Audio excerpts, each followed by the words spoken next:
Los confines de Colditz.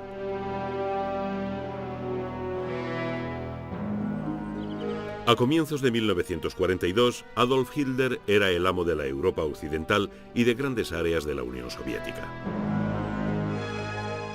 El imperio nazi estaba controlado por la aplicación metódica del castigo, la represalia y el terror. El nuevo orden de Hitler en Europa estaba diseñado solamente para servir a los intereses de Alemania. Lo que se interponía en su camino era apartado brutalmente.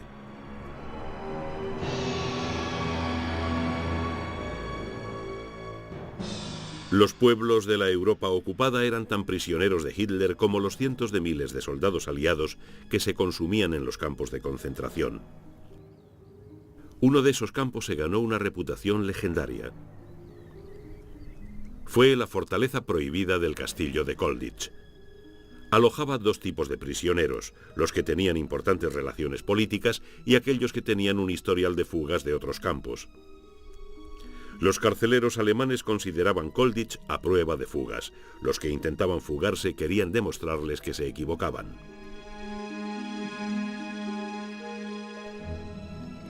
Pero incluso cuando aquellos valientes conseguían escapar de Colditz, se enfrentaban a un temible viaje por la Europa ocupada que exigía unas enormes reservas de empuje y valor. Habían escapado de una fortaleza a otra infinitamente mayor y llena de peligros. La fortaleza europea de Hitler.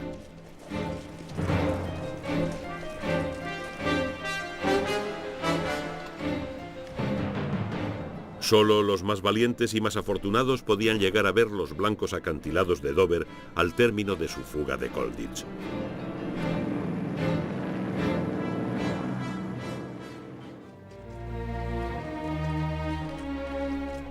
Los prisioneros de guerra y el problema de manejarlos son fenómenos tan antiguos como la propia guerra.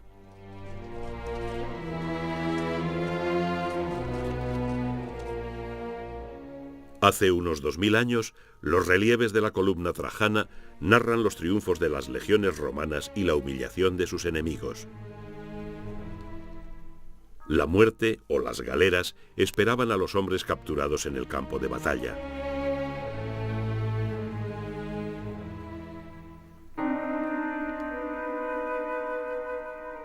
En la Guerra Civil Americana, el primer conflicto de la era de las guerras modernas, los prisioneros de ambos bandos sufrieron y murieron en condiciones primitivas.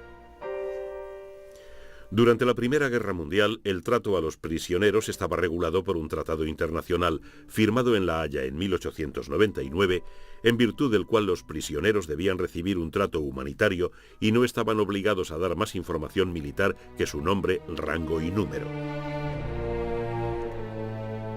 En el frente occidental, la vida de un prisionero de guerra tomó una forma que se haría familiar en Europa un cuarto de siglo después. Se fijó un modelo.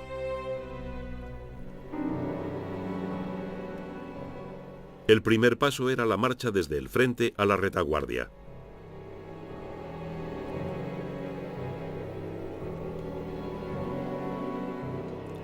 Los campos que los prisioneros alemanes levantaron con sus propias manos en la Primera Guerra Mundial pudieron ser reconocidos por los veteranos en la Segunda.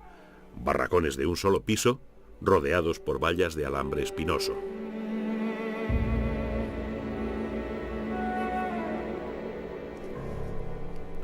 Pasar lista era uno de los elementos de la monotonía de la vida en el campo.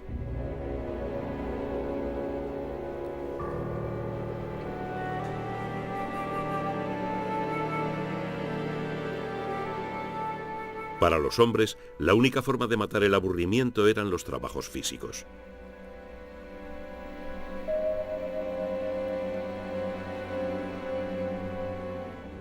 Cada campo era un pequeño mundo.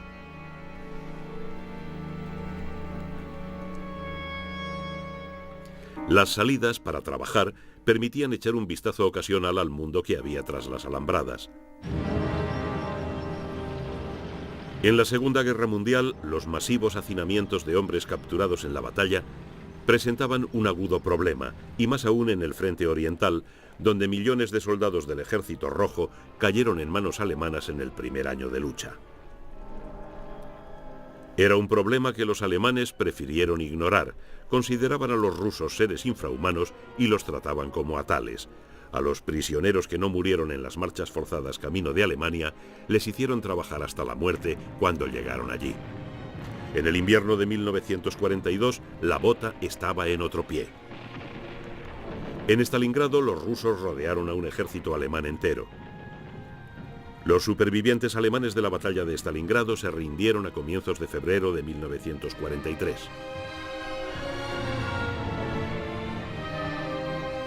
La bandera roja ondeó sobre la maltrecha ciudad.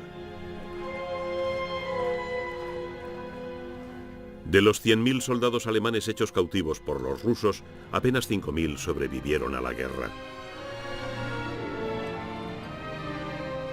Iniciaron una marcha mortal igual en todos los detalles a la que habían hecho padecer a sus enemigos soviéticos. En un punto de concentración, 16.000 cadáveres fueron dejados atrás por sus camaradas que marchaban penosamente hacia su destino final.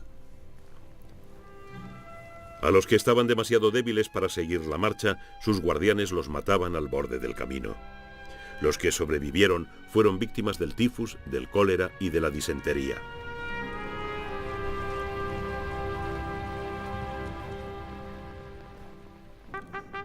Aquellas condiciones de pesadilla no habían sido previstas en 1929, el año de la firma en Ginebra de una nueva convención para los prisioneros de guerra. La convención estipulaba que a los prisioneros debía dárseles ropa adecuada y comida y alojamiento semejantes a los de sus guardianes. Se les debía permitir hacer ejercicio y recibir atención médica, conservar sus pertenencias y tener libertad para practicar su religión, así como poder recibir cartas, comida, ropas y libros. La Cruz Roja Internacional velaría por que se aplicase la convención. Pero en la Segunda Guerra Mundial, la autoridad de la Cruz Roja no alcanzaba a los prisioneros alemanes en manos soviéticas ni a los rusos prisioneros en Alemania. Más aún, la Convención de 1929 no había sido firmada por la Unión Soviética ni por Japón. En los años 30, los japoneses invadieron la China continental en una guerra no declarada que se caracterizó por una brutalidad extrema. Pero incluso las naciones que habían firmado la convención tenían una cláusula de escape. La guerra que dividió Europa en 1939 trajo con ella un incremento de los niveles de privación. En Alemania desde 1942 iban a subir muy deprisa. La convención permitía a sus signatarios alegar necesidad operativa como una razón para no cumplir los términos de la Convención de Ginebra al pie de la letra.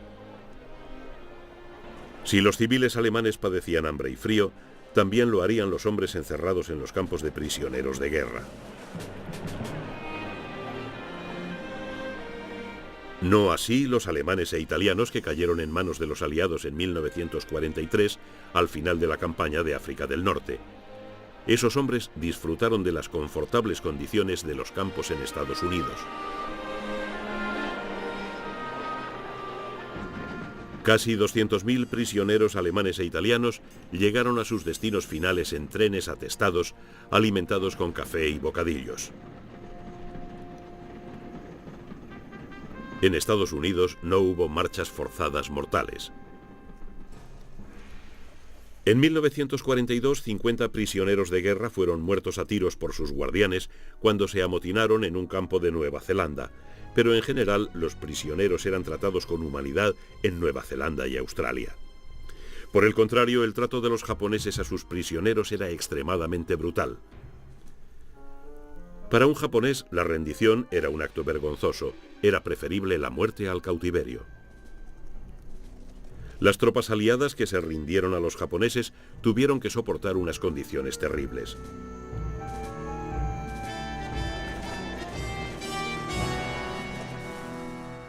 Se les obligó a trabajar hasta la muerte en proyectos como el ferrocarril de Birmania, que costó 16.000 vidas aliadas y más de 100.000 de trabajadores asiáticos esclavizados.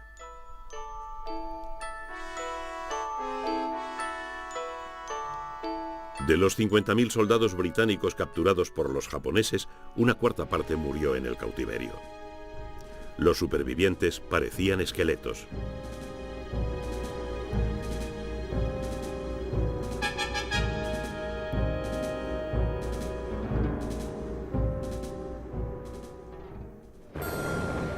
Las condiciones eran muy diferentes en Europa occidental a principios del verano del 40. En cuestión de semanas, el ejército de Hitler se había adueñado de Holanda, Bélgica y Francia. El ejército francés, el más poderoso de Europa sobre el papel, había sido barrido.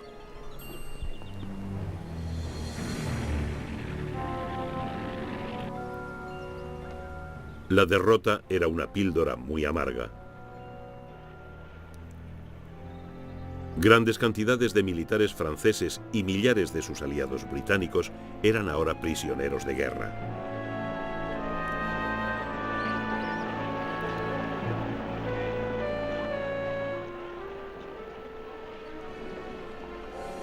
En los primeros días de la Segunda Guerra Mundial, algunos prisioneros de guerra fueron alojados en barracones. Estos aviadores británicos y franceses eran bien tratados y esto fue explotado con fines propagandísticos, como demuestra este piloto de la Royal Air Force. Solo quiero decir, por mi propia y libre voluntad, que desde que he sido hecho prisionero aquí, en Alemania, mis compañeros oficiales y yo hemos sido tratados con cortesía y consideración.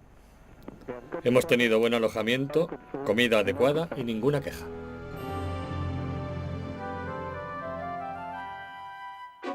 En el verano de 1940, el número de prisioneros de guerra había desbordado el sistema.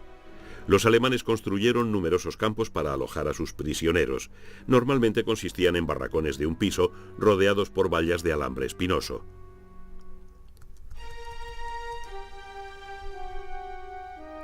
Los campos estaban dispersos por todo el territorio del Eje, muchos en Italia, la mayoría en la propia Alemania, y también había algunos campos de prisioneros en Polonia.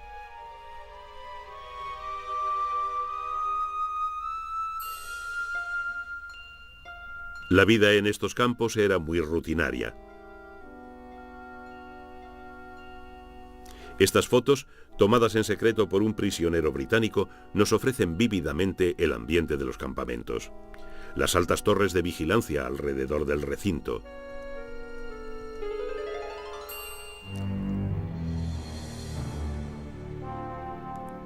La aplastante monotonía de la vida diaria.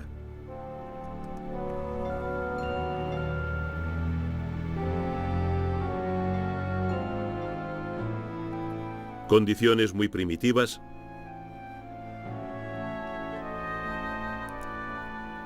y largas horas de aburrimiento.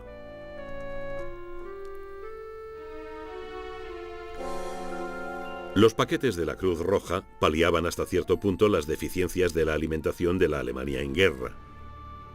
Y siempre había tiempo para practicar algún deporte.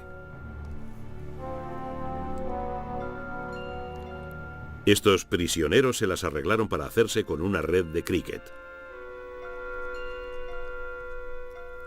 Con el paso del tiempo, las diversiones en los campos se hicieron más complejas.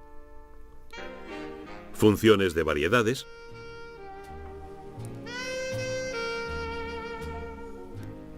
Shakespeare formaba parte del repertorio. Incluso el salvaje oeste cobraba vida detrás de las alambradas.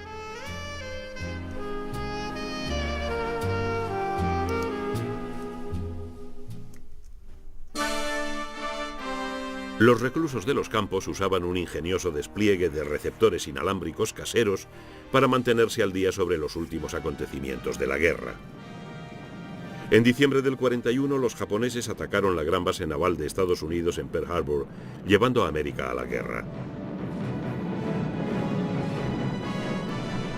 Pearl Harbor fue el preludio de una serie de desastres aliados en el Pacífico y el Extremo Oriente. En sus improvisados receptores, los prisioneros en Europa escucharon con consternación la noticia de la rendición ante los japoneses en Singapur, el peor desastre de la historia militar británica. Pasaría algún tiempo antes de que el rosario de reveses se viera sustituido por noticias victoriosas. Como había ocurrido en la Primera Guerra Mundial, los piquetes de trabajo daban a los prisioneros ocasión de respirar un poco fuera de sus campamentos. Estos prisioneros italianos en Inglaterra se ofrecieron para ayudar en la cosecha. La Convención de Ginebra consideraba ilegales los trabajos militares o peligrosos para los prisioneros, pero los alemanes quebrantaron esta disposición básica y obligaron a prisioneros aliados a trabajar en fábricas de armamento y en minas. En los campos de internamiento había mucho tiempo libre para los recuerdos y para aprender nuevos recursos cuando llegara la paz. Muchos prisioneros decidieron aguantar, pero otros sentían un enorme deseo de escapar. El alto mando aliado estaba muy interesado en recuperar oficiales y tripulaciones bien entrenadas. Era un pobre rendimiento para una enorme inversión económica y humana perder a sus aviadores en la Europa ocupada.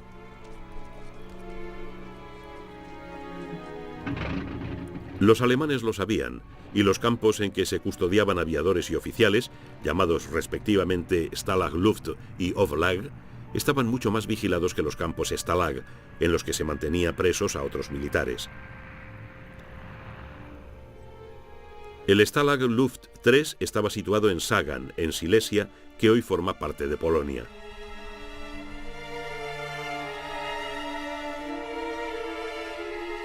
La vida en Sagan seguía las bien establecidas rutinas comunes a todos los campos.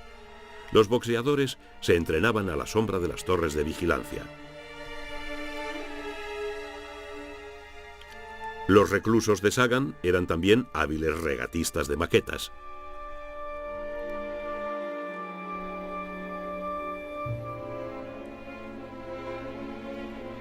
Cuando el verano cedía paso al invierno, el hockey sobre hielo en una pista improvisada era una válvula de escape para la energía acumulada.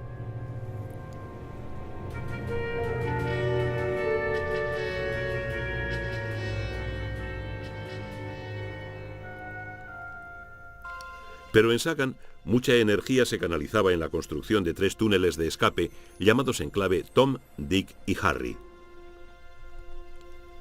Los túneles se iluminaban con derivaciones de la electricidad del campo y tenían raíles para retirar en vagonetas la tierra excavada. El escombro revelador era esparcido dejándolo caer lentamente y en secreto por la explanada del campo. Los túneles se ventilaban con tubos hechos con latas de leche en polvo y fuelles hechos con 2 petates.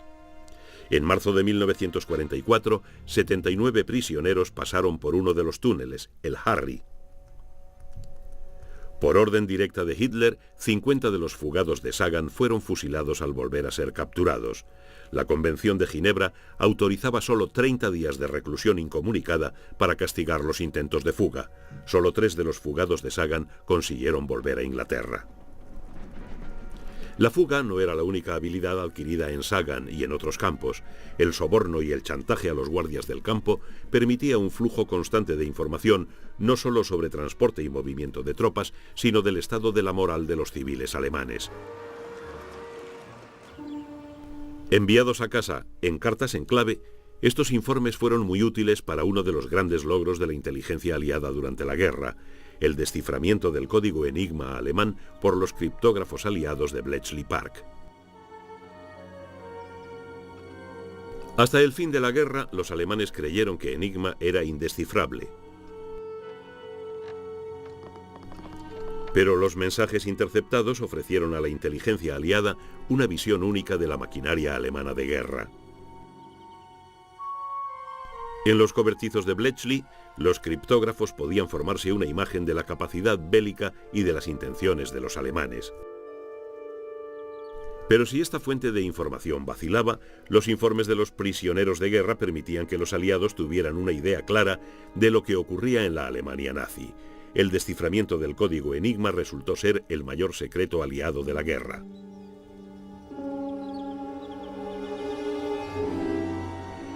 Una prueba del cruce entre la inteligencia aliada y los prisioneros de guerra fue la toma a comienzos del 45 del puente sobre el Rin en Remagen. Un manual americano sobre la seguridad de los fugados mencionaba que el puente de Remagen, río arriba de Bonn, seguramente no estaba custodiado. Este es el puente que los americanos encontraron intacto, pero ya custodiado, el 7 de marzo del 45, cuando todos los demás puentes habían sido volados.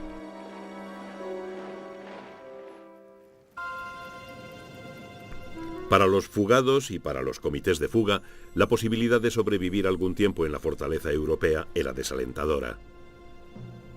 En pueblos y ciudades, los alemanes estaban por todas partes. Y detrás de ellos había un ejército de colaboradores e informadores. Había organizaciones de la resistencia para ayudar a los fugados aliados a evitar volver a ser capturados. Una de las más notables era la Línea Cometa, que iba desde Bruselas, la capital de Bélgica, pasaba por París, cruzaba los Pirineos y llegaba por España hasta Gibraltar, en poder de los británicos. Dirigía la Línea Cometa una valiente joven belga de 20 y tantos años, Dede de Jong. Ella y sus guías vascos llegaron a dar escolta a 700 fugitivos que cruzaron los Pirineos para alcanzar la libertad. Finalmente, Dede fue traicionada y enviada al campo de concentración femenino de Ravensbrück. Sobrevivió a la guerra y se fue a Etiopía como enfermera.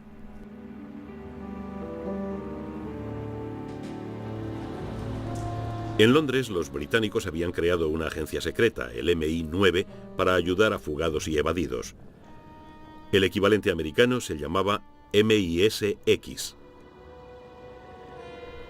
Bajo la dirección del comandante Christopher Clayton Hutton, el MI9 desarrolló un asombroso despliegue de ayudas secretas para los evadidos. Los aviadores derribados podían usar unas botas de vuelo convertibles forradas de lana, cuyas piezas laterales podían quitarse para formar las dos mitades de un chaleco, dejando un par de zapatos civiles de cordones con una sierra flexible escondida en ellos. A los aviadores se les suministraban también mapas que no crujían, impresos en seda. El MI9 inventó también una hebilla de cinturón que incorporaba una pequeña brújula. Un encendedor ocultaba también una brújula.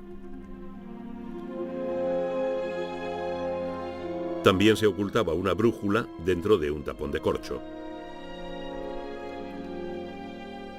Camuflado en el correo personal de los prisioneros de guerra, había ingenios como este mapa en papel de arroz, oculto en lo que parecía un inocente rompecabezas. Un tablero de ajedrez contenía documentación falsificada. Este juego escondía dinero y una hoja de sierra. Los mapas se ocultaban en carretes de hilo. O iban impresos en el reverso de unos naipes.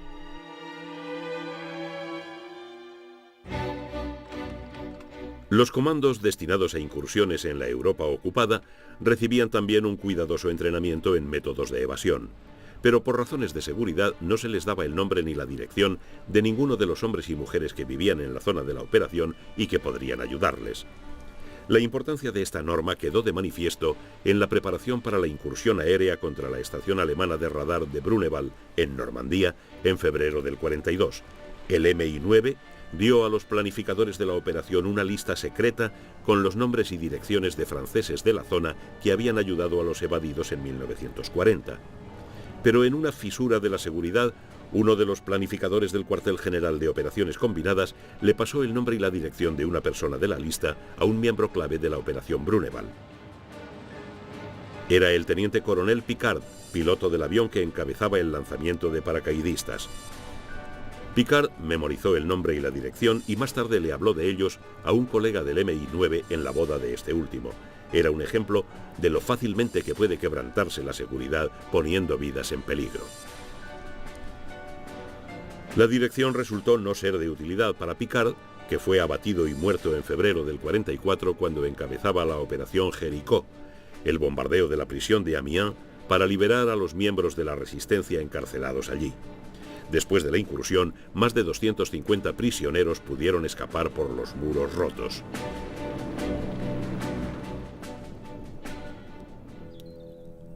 Al comienzo de la guerra, los alemanes identificaron a fugados reincidentes de sus campos de prisioneros y decidieron crear un campo especial para custodiarlos. El lugar elegido fue un castillo del siglo XI, situado en la Alemania Oriental, a 20 kilómetros de Leipzig y cerca de la frontera con Checoslovaquia. Se llamó a la prisión Oflag 4C, pero era conocida universalmente como Colditz.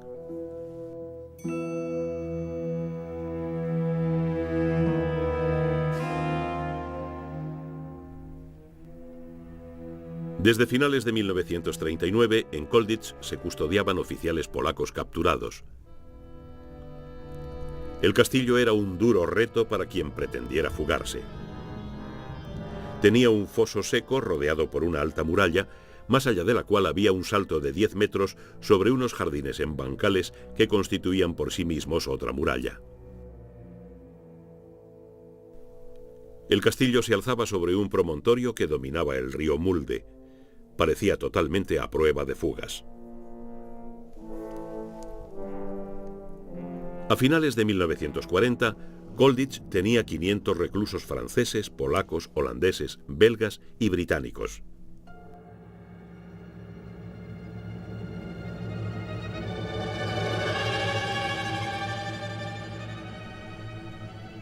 Para vigilarlos y atender a la administración de la prisión había 300 soldados alemanes. Estaban acuartelados alrededor de uno de los dos grandes patios. Los prisioneros se hacinaban en alojamientos sobre el otro. El castillo estaba circundado por 18 torres de vigía equipadas con ametralladoras. Entre cada 2 torres patrullaban continuamente los centinelas. Y siempre había 2 centinelas en el patio de los prisioneros. Además de esto, el personal de Kolditz incluía un equipo de hombres del servicio de inteligencia de la Abwehr, a los que los prisioneros apodaban los hurones. Se situaron dispositivos sonoros de funcionamiento eléctrico para detectar cualquier túnel de escape que a los prisioneros se les ocurriera excavar. De noche el castillo estaba bañado de luz desde todos los ángulos, lo que permitía a los centinelas descubrir cualquier intento de escalar las murallas. De allí se suponía que no podía escapar nadie. Esto tenía un efecto galvanizador sobre los reclusos. Eirin Eve llegó a Kolditz en 1941. Era tremendamente excitante llegar a Kolditz. Todos queríamos ir allí porque éramos expertos en fugas. Aquello era como jugar en primera. Cada grupo nacional de prisioneros tenía su comité de fuga. Su trabajo era no solo coordinar todos los intentos de fuga, sino reunir información sobre la vida en la Alemania en guerra. Salir de Kolditz era solo la mitad de la batalla. Los evadidos tenían que conseguir mezclarse con la población civil. Una perspectiva desalentadora hasta para el más osado. Era imposible viajar por cualquier lugar de Alemania, ni de la Europa ocupada, sin tener documentos de identidad y pases en regla. Si esos documentos despertaban la menor sospecha, se procedía inmediatamente a la detención.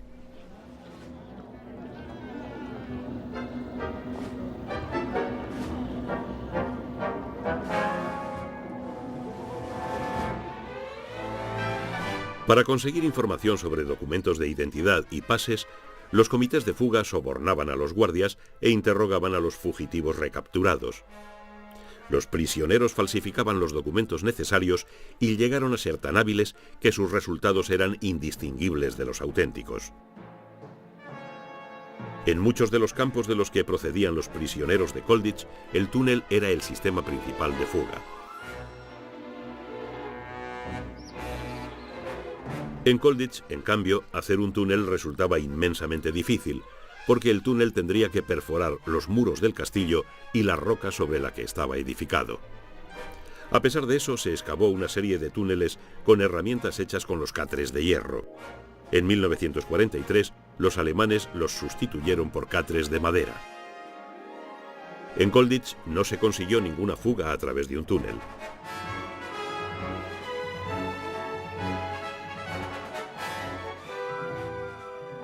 En su primer intento de evasión, Eirin Eve se disfrazó con un uniforme alemán.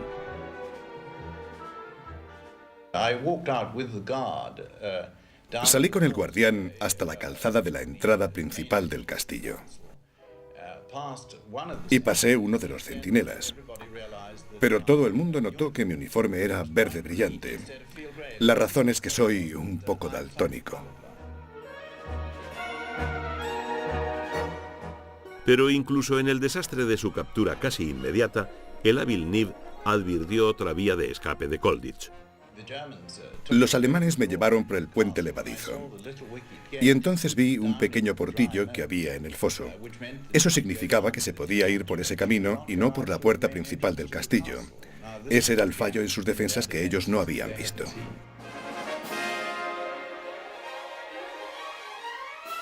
El nuevo plan de Niv se basaba en otra grieta en la armadura de Colditch, descubierta por los miembros del grupo de teatro. Niv nos cuenta la historia. Descubrieron que bajo el escenario del teatro del campo se podía cavar un hoyo y llegar a un pasadizo abandonado que llevaba hasta la puerta del desván que había sobre el cuerpo de guardia. Y desde allí se podía bajar por la escalera de caracol y salir por ahí. Niv planeó su fuga con el oficial holandés Tony Luitens. Desfilamos con uniformes alemanes debajo de nuestros capotes grises. Teníamos capotes alemanes verdes en unas cajas debajo del escenario. Debíamos colarnos en el teatro sin que los guardianes nos descubrieran antes de que nos deslizáramos bajo el escenario con una cuerda hecha con sábanas hasta llegar al pasadizo abandonado que nos llevaría hasta el desván sobre el cuerpo de guardia. El primer paso de su fuga había tenido éxito.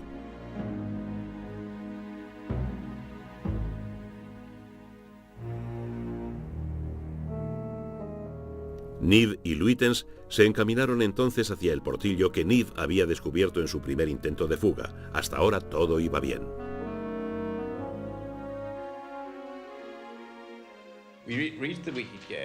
Llegamos al portillo sin mucha dificultad, aunque un par de soldados alemanes venían detrás y caminaban con nosotros hasta el puente levadizo.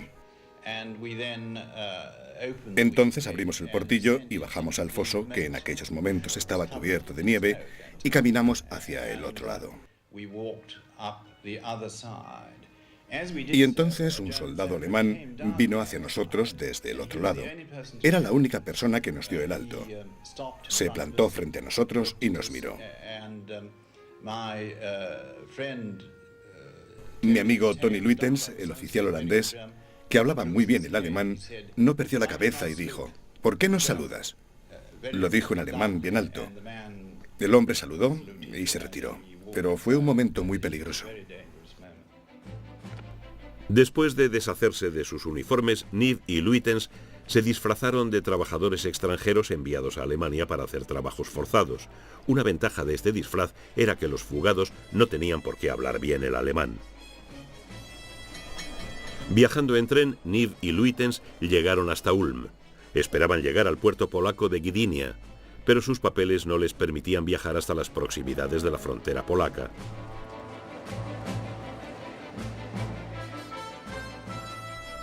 Transbordaron a trenes locales, cosa que sus papeles permitían, y se acercaron a la frontera dando un rodeo.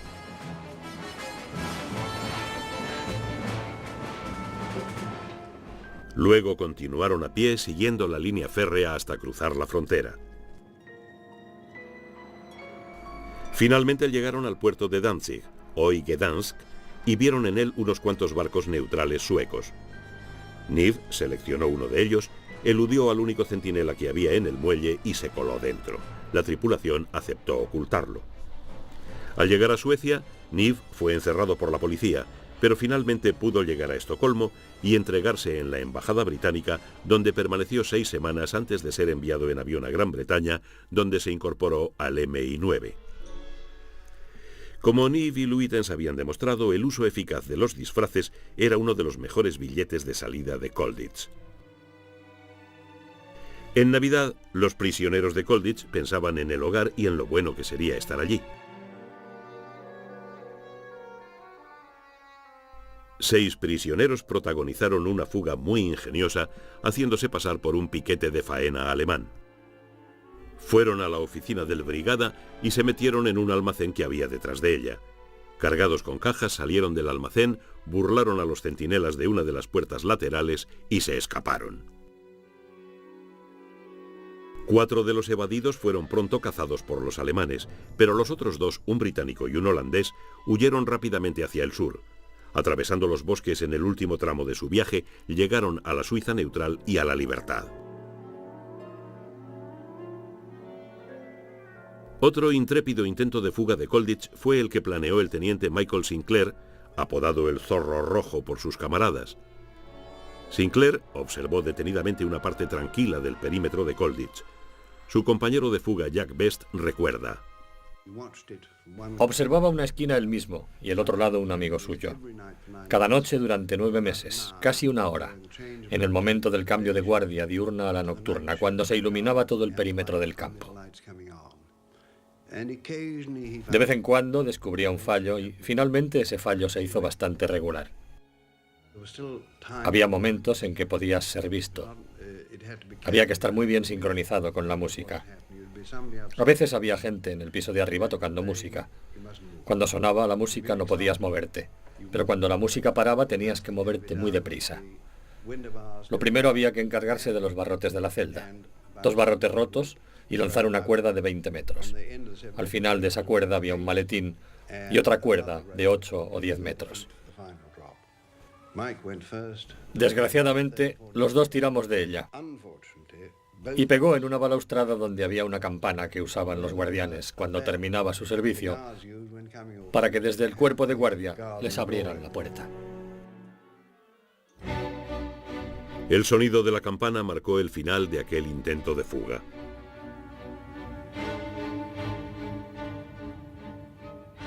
Pero eso no detuvo a Sinclair. Finalmente lo mataron a tiros cuando intentaba saltar la valla en una zona de ejercicios en el exterior del castillo. Una de las más logradas fugas británicas de Colditch se montó en octubre del 42. Los muros del castillo ofrecieron una ruta de escape para el comandante Ronnie Littledale, escalador, y otros 3 oficiales. Casi 50 años después, Littledale revivió la ruta que habían seguido él y sus compañeros por los bancales hasta la alambrada exterior que escalaron. Una vez más, se habían roto las defensas de la prisión a prueba de fugas. Littledale y el capitán Billy Stephens viajaron en tren hacia el sur.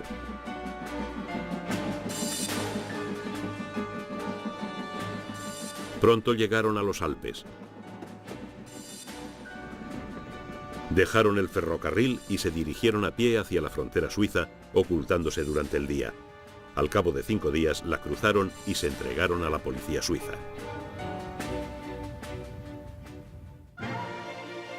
El tercero de los fugados era el capitán Pat Reed, un veterano del comité de escape de Colditch. Reed recuerda: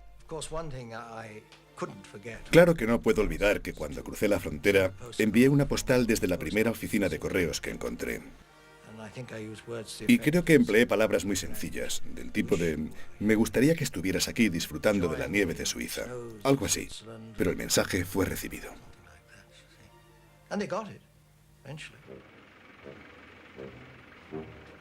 Otros prisioneros intentaron escapar ocultándose en camiones o furgonetas que llevaban suministros al castillo o recogían diariamente la ropa sucia, pero generalmente eran descubiertos.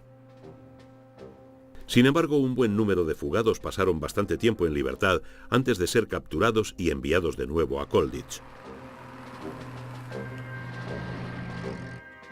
Algunos sufrieron la frustración de ser capturados cuando tenían la frontera suiza al alcance de la vista.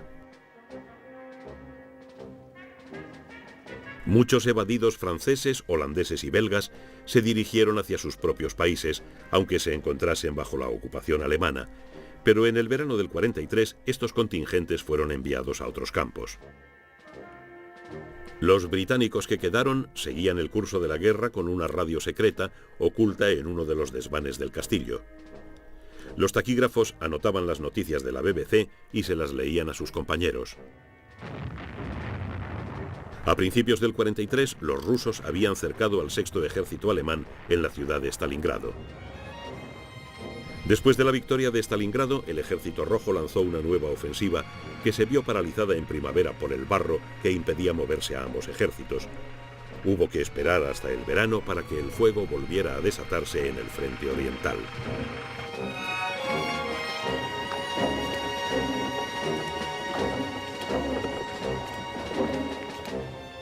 En julio del 43 les tocó a los alemanes el turno de tomar la ofensiva en Kursk.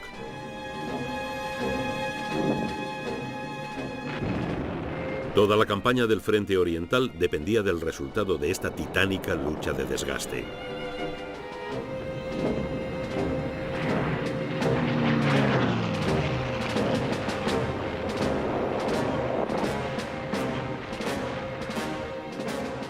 La infantería y los blindados alemanes avanzaron como antaño, confiados en la victoria.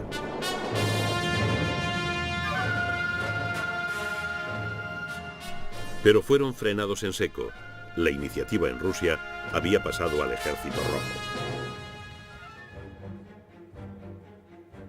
Colditz se había convertido en un campo con mayoría de prisioneros británicos, cuya cifra aumentaba con la llegada de oficiales procedentes de otros campos que habían fracasado en sus intentos de fuga. La sangre nueva ayudaba a mantener la determinación de los reclusos veteranos que llevaban 3 largos años encerrados en el castillo. Pero gracias a su radio, los hombres de Colditz sabían que la guerra se iba inclinando a favor de los aliados, que habían desembarcado en Italia en septiembre del 43 y se abrían camino hacia el norte. A medida que era liberada una ciudad italiana tras otra, los prisioneros sentían que la guerra se acercaba a ellos de forma lenta, pero segura. El 6 de junio de 1944 llegaron noticias del desembarco aliado en Normandía. El éxito de la Operación Overlord significaba que la guerra en Europa estaba entrando en su fase final. En 1940, británicos y franceses habían caído en manos alemanas. Ahora las tornas habían cambiado. A medida que avanzaba la ofensiva aliada, los comités de fuga de Colditz prohibieron nuevos intentos de evasión. Se había recibido la noticia de la ejecución de 50 evadidos de Sagan a manos de la Gestapo. Pero esto no frenó los planes de la más audaz de todas las fugas de Colditz. El capitán de la Fuerza Aérea Bill Goldfinch y el corredor de coches de los tiempos de anteguerra Tony Rolt idearon un plan notable por su audacia. Goldfinch había diseñado un planeador del que estaba seguro que volaría. Las pruebas ocasionaron algunos problemas, como recuerda un compañero de cautiverio. Hicieron antes una maqueta a escala y la lanzaron por una ventana sobre el patio. La cosa aquella voló y aterrizó perfectamente en el patio como un planeador en maqueta. Yo estaba en el patio y también estaba uno de los oficiales alemanes. Miró aquello y dijo que le alegraba ver que los prisioneros se entretenían con algo interesante en lugar de intentar fugarse. Yo le dije que sí. El planeador se construyó en uno de los desvanes de Colditz. Los materiales básicos fueron madera de los catres y sábanas. Las propias herramientas eran de fabricación casera. El plan consistía en lanzar el planeador desde el desván en la primavera del 45, cuando se esperaba que los vientos fueran favorables. Eso significaba una larga espera durante el invierno, pero Lockwood y Rolt estaban convencidos de que cuando llegara el momento, el planeador los llevaría más allá de la ciudad de Colditz.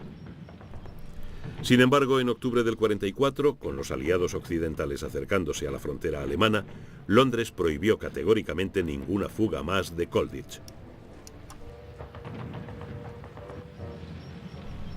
La victoria estaba a la vista y era una tontería que los prisioneros se jugaran la vida en una Alemania cada vez más desesperada. Aquel otoño presenció nuevas llegadas a Colditz. El general Bohr-Komorowski y algunos de sus oficiales. Bohr-Komorowski había dirigido el levantamiento del ejército del pueblo polaco en Varsovia en agosto del 44, con la esperanza de que aquello contribuiría al avance de los rusos para liberar la capital polaca. El ejército del pueblo polaco luchó durante 10 semanas, pero los rusos fueron rechazados y los valientes polacos tuvieron que rendirse.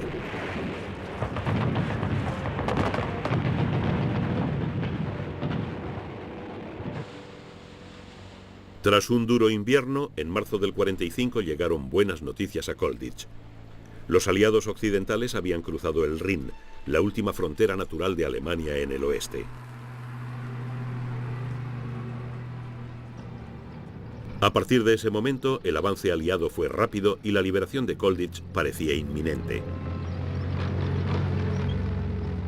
Pero a medida que se acercaban los aliados, los reclusos de Colditz se vieron enfrentados a nuevos peligros creados por el colapso de Alemania. La población civil y elementos destacados de las Fuerzas Armadas alemanas tuvieron que resignarse a la rendición. La guerra estaba perdida. Pero las Waffen-SS y otros elementos fanáticos del nazismo seguían dispuestos a oponer una feroz resistencia. Amenazaron con volver sus armas contra los prisioneros de Colditz que se habían negado a marchar hacia el este. Uno de los prisioneros de Colditz era el coronel David Stirling, fundador del Servicio Aéreo Especial, el SAS. A Stirling se le encomendó la tarea de evitar una masacre a manos de los nazis fanáticos. Muchos años después recordó cómo se había conseguido. Tuvimos que llegar a la persona que había dado esa orden, el Gauleiter de Sajonia, con base en Leipzig. Falsificamos una carta dirigida a él, culpándolo de todo lo que amenazara a la seguridad de los prisioneros en los últimos momentos de la guerra. Las fuerzas americanas se acercaban a Colditz, donde libraron un fuerte combate contra la guarnición alemana antes de expulsarla de la ciudad. Pero el comandante americano parecía desconocer que en el castillo había prisioneros de guerra aliados. Su artillería estaba preparada para abrir fuego contra él. Uno de los prisioneros recuerda lo que pasó a continuación. Uno de los miembros de la avanzadilla del equipo de observación vio que algo de colores llamativos ondeaba en una de las ventanas. Era un sargento en un puesto avanzado de observación. Al parecer se les había ordenado eliminar el castillo, es decir, demolerlo totalmente, con todos nosotros dentro. Afortunadamente, aquel hombre, que tenía muy buena vista, vio la bandera tricolor francesa y nuestra Union Jack ondeando en las ventanas. Y eso le recordó a un chavalito que acababan de capturar, que les dijo que aquel castillo estaba lleno de prisioneros de guerra británicos y franceses. Cogió el teléfono inmediatamente y habló con el oficial que mandaba la batería y le pidió que por lo que más quisiera no disparase. Pero por una historia llamada de Tour de hacía unos años, se tardaba 30 segundos desde el momento en que se debía comenzar la demolición de los castillos hasta que se daba la orden de detenerla. El momento maravilloso llegó hacia las 8 de la mañana, cuando se abrieron las puertas y empezaron a entrar los soldados americanos.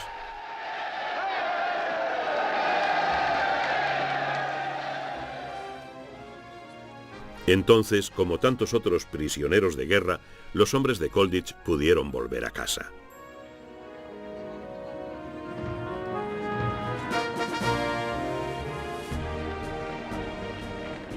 Algunos se unieron a las grandes columnas multinacionales de exprisioneros que volvían al hogar.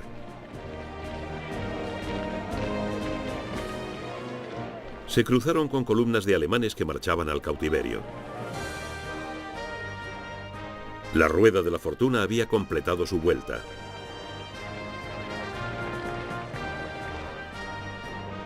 La mayoría de los prisioneros británicos fueron devueltos a Inglaterra en avión. La guerra les había robado unos cuantos años de su juventud. Había llegado el momento de la desmovilización y del regreso a la vida civil.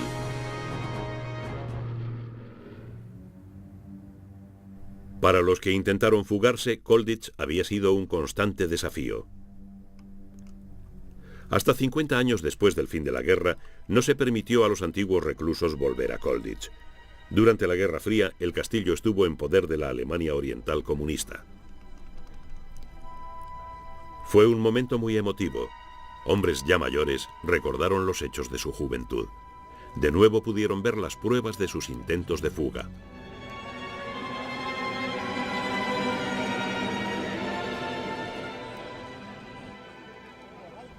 Y revivieron las emociones y la camaradería de aquellos tiempos. Habían demostrado que los muros y las alambradas no hacían una prisión. Y que la continua batalla secreta para burlar a sus carceleros había mantenido sus mentes vivas y en acción. Colditch les había dado un objetivo glorioso.